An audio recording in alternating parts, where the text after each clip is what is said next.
একমাত্র সেই সুখী হতে পারে যে সমস্ত পরিস্থিতিতে নিজেকে মানিয়ে নিতে শিখে গেছে। নিজের যোগ্যতার চেয়ে কম যোগ্যতার মানুষকে ভালোবাসো, সে তোমায় অনেক বেশি মূল্য দেবে। হিংসুক মানুষের মনে শান্তি কম, কারণ সে অন্য শান্তি দেখে জ্বলতে জ্বলতে নিজের শান্তি পাওয়ার টাইম পায় না। ক্ষমতার থেকে বুদ্ধিকে বেশি ব্যবহার করো, কেননা ক্ষমতা লড়তে শিখায় আর বুদ্ধি জিততে শিখায়। কেউ যদি হিংসা করে, করতে দাও। মনে রেখো, হিংসা তারাই করে যাদের যোগ্যতা কম। মেয়েদের জীবনটা হলো একটা মোমবাতির মতো, অপরকে আলোকিত করতে গিয়ে নিজে জ্বলে পুড়ে শেষ হয়ে যায়, তবু সে দহনের ব্যথা কেউ বোঝে না। পৃথিবীতে সবচেয়ে কঠিন কাজ হলো মানুষের মন জয় করা। যদি আপনার কলিজাটা কেটে রান্না করে খেতে দেন, তারপরও মানুষ বলবে লবণ কম হয়েছে। কাউকে পাওয়ার আশা করো না, কারণ তুমি তাকে পেতে গিয়ে নিজে ধ্বংস হয়ে যেতে পারো। নিজেকে এমন ভাবে তৈরি করো যাতে মানুষ তোমাকে পাওয়ার আশা করে। কেউ যদি আমাকে খারাপ মনে করে, তাতে আমি কিছু মনে করি না, কারণ একজন মানুষ সবাইকে ভালোবাসতে পারে, কিন্তু সবার চোখে ভালো হতে পারে না। তুমি যদি সঠিক হও, তাহলে তা প্রমাণ করার চেষ্টা করো না। চুপচাপ অপেক্ষা করো, সময় সব জবাব দিয়ে দেবে।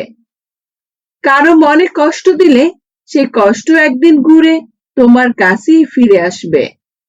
হ্যাঁ বা না কথা দুটো সব থেকে পুরানো এবং সবচেয়ে ছোট, কিন্তু এই কথা দুটো বলতেই সব থেকে বেশি ভাবতে হয়। আশা ও আবেগ, এই দুটো জিনিস সবসময় নিয়ন্ত্রণে রাখবেন।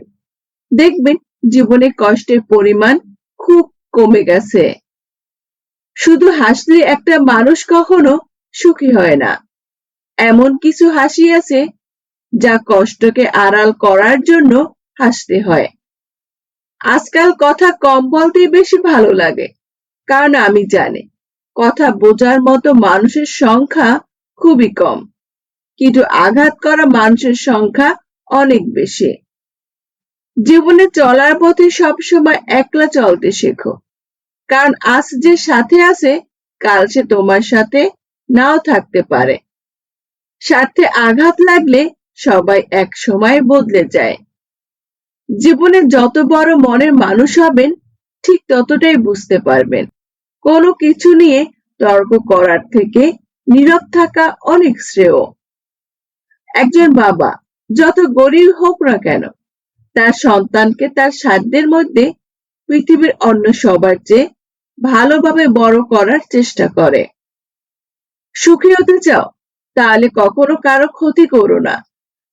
খেয়াল রেখো, তোমার দ্বারা কারো উপকার না হোক, কিন্তু কারো ক্ষতি যেন না হয়। বিশ্বাস আর নিঃশ্বাস খুব মূল্যবান, একবার হারিয়ে গেলে আর ফিরে পাওয়া যায় না। ক্ষমা তাকেই করো যে ভুল করছে, কিন্তু ক্ষমা তাকে করো না যে বেইমানি করছে। শুধু সাপ নয়, কিছু মানুষরাও খুবই বিষাক্ত হয়। সাপকে তবু দূর থেকে চেনা যায়, কিন্তু বিষাক্ত মানুষকে চেনা খুবই কঠিন।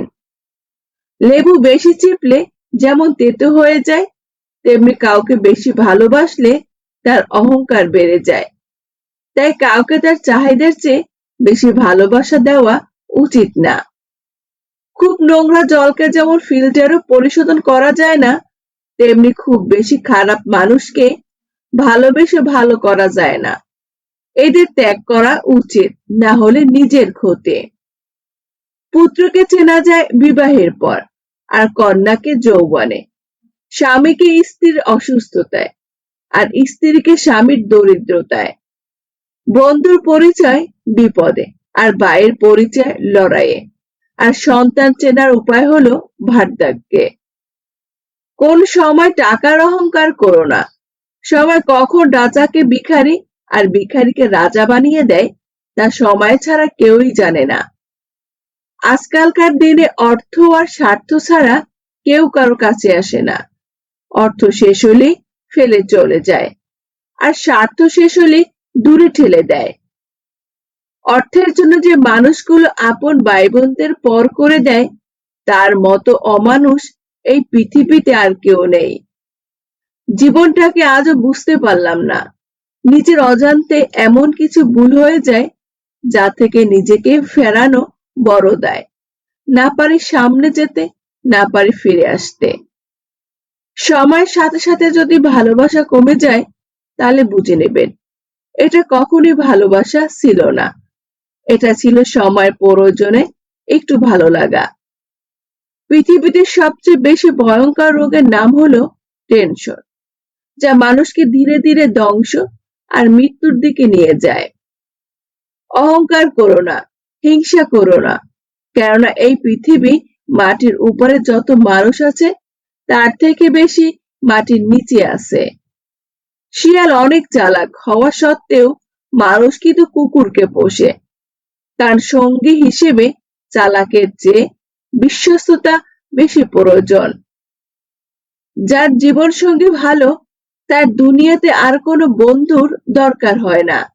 আর যার জীবন সঙ্গী খারাপ, তার দুনিয়াতে আর কোনো শত্রুর দরকার হয় না। এই 4 ধরনের আত্মীয় গোপনে আপনার ক্ষতি করতে চায়। জেনে রাখুন এরা কারা। নাম্বার 1, ঈর্ষান্বিত আত্মীয়। তাদের আপনি যতই ভালো করুন না কেন, তাদের চোখে সেটা সহ্য হয় না। আপনার সাফল্যে তারা হাসে না, বরং অন্তরে কষ্ট পায়। ঈর্ষা তাদেরকে আপনার ক্ষতির পরিকল্পনা করতে বাধ্য করে। নাম্বার 2, স্বার্থপর আত্মীয়। যখন প্রয়োজন থাকে তখন পাশে থাকে, আর প্রয়োজন শেষ হলে মুখ ফিরিয়ে নেয়। আপনার সুখ দুঃখে নয়, বরং নিজের স্বার্থে সবসময় হিসাব করে। এরা সবসময় সুযোগ খোঁজে কিভাবে আপনাকে ব্যবহার করা যায়। নাম্বার 3, মুখোশধারী আত্মীয়। বাইরে থেকে তারা খুব আপন সেজে থাকে, হাসি মুখে গল্প করে, খোঁজ খবর নেয়, কিন্তু ভিতরে ভিতরে তারা আপনার বিরুদ্ধে ষড়যন্ত্র করে। মুখে মধু, মনে বিষ, এটাই তাদের আসল চেহারা। নাম্বার 4, পিছনে কথা বলা আত্মীয়। তারা আপনার সামনে একরকম, আর পিছনে গিয়ে অন্যদের কাছে আপনার বদনাম করে। এরা সম্পর্ক নষ্ট করে, পরিবারের ভিতরে ভাঙন ধরায়, এবং সমাজে আপনার সম্মান নষ্ট করতে চায়। বন্ধুরা, ভিডিওটি এই পর্যন্ত। ভিডিওটি দেখে যদি আপনাদের ভালো লেগে থাকে, তাহলে অবশ্যই চ্যানেলটি সাবস্ক্রাইব করে পাশে থাকবেন। ধন্যবাদ।